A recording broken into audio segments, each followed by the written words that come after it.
আসসালামাইকুম। আমাদের কফি হাউজের কার্যক্রম উপলক্ষে যে সিমেন্টের পিলার বানানোর কথা বলেছিলাম, সেই পিলারের কার্যক্রম শুরু হয়েছে। এখানে আমরা যে রডগুলি দেখতেছি, এই রডগুলি 26 ফিট লম্বা আছে। এটাকে ভাঁজ দিয়ে 13 ফিট করা হবে। এরপরে হলো সেই 13 ফিট লম্বা সিমেন্টের পিলার হবে। অলরেডি কার্যক্রম শুরু করছে। আমরা তানজির ভাইয়ের কাছে অর্ডারটা দিছিলাম। তানজির ভাইকে অর্ডার দেওয়ার পরে আজকে 30,000 টাকা দিছি। সেদিনকে দিয়েছিলাম 10,000, আজকে হলো 30,000, মোট 40,000 টাকা দেওয়া হয়। 40,000 টাকা দেওয়া হলো। আপনি কার্যক্রম শুরু করে দেন পুরো দমে। আমার যত তাড়াতাড়ি আপনি আমার পিলারগুলি বানিয়ে দেওয়া পারবেন, তত তাড়াতাড়ি আমার কাজও আগায় যাবে ইনশাল্লাহ। এখানে আমাদের পিলারের কার্যক্রম শুরু হয়েছে। সালথার যে কটা পিলার, যেসব দোকান ঘুরছি, মহেন্দিয়ার বাজার, সালথার বাজার, আরও কয়েক জায়গা পিলারের জন্য ঘুরছি। কিন্তু এই জায়গাটায় সমু ভাই, আমাদের রাজমিস্ত্রি, সে বললো যে এই জায়গাটা খুব ভালো বানায়, এবং তার সাথে এসে আমার কথায় মিলে গেল, যার কারণে এখানে এই পিলার বানানোর অর্ডারটা করছিলাম। সেই বায়নাটা দিয়ে গেলাম যাতে আমাদের কাজ দ্রুত আগায় যায়। কারণ এখানে যেই রড সিমেন্ট কিনতে হবে, একজন দোকানদার পকেটের টাকা দিয়ে সব কিনে ফেলায়, তাহলে তার উপরে প্রেশার পড়ে যাবে। এই জন্য আমি আগে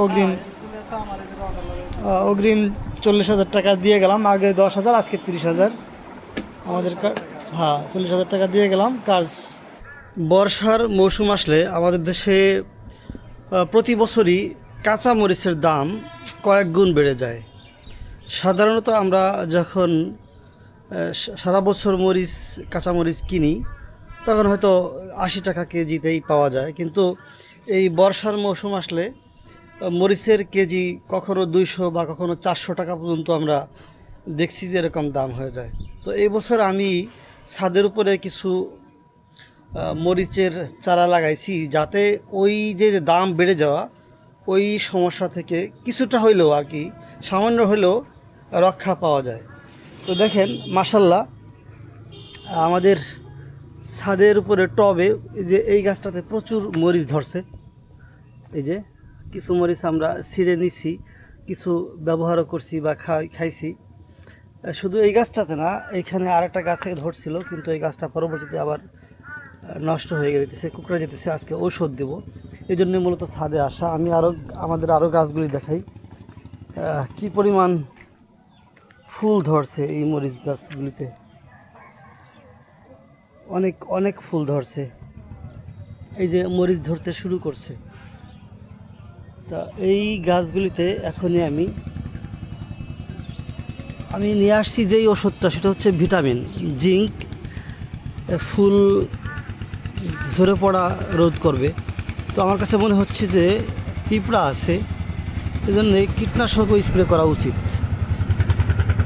প্রচুর ফুল আসছে এবং মরিচ ধরতে শুরু করছে।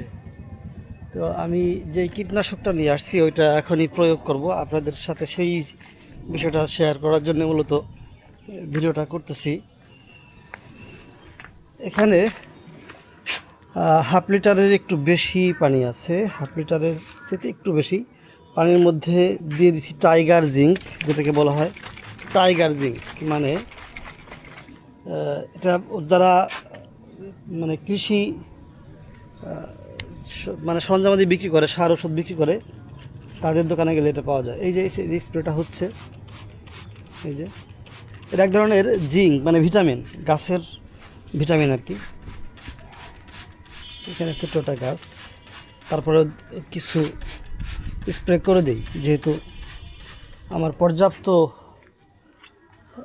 ঔষধ জিঙ্ক আমি এখানে গুলাইছি, যা এত পরিমাণে লাগবে না আমার গাছের যে কটা গাছ আছে, তাই এইগুলিতে একটু করে দিয়ে যায়। সমস্যা হচ্ছে বৃষ্টির দিন আমি এখন ওষুধ দিয়ে যেতেছি, দেখা গেলো যে 1 ঘন্টা পর বৃষ্টি চলে আসছে, তখন এই পরিশ্রমটা বৃথা যাবে। এরকম কয়েকবার হয়েছে আর কি। আমি সকালে বৃষ্টি দিছি, তো দেখা গেলো যে সকালবেলা ওষুধ দিছি, দেখা গেলো কিছুক্ষণ পরে বৃষ্টি আসছে, আসে একেবারে গাছের যে ওষুধ প্রয়োগ করছি সব ধুয়ে একেবারে চলে গেছে।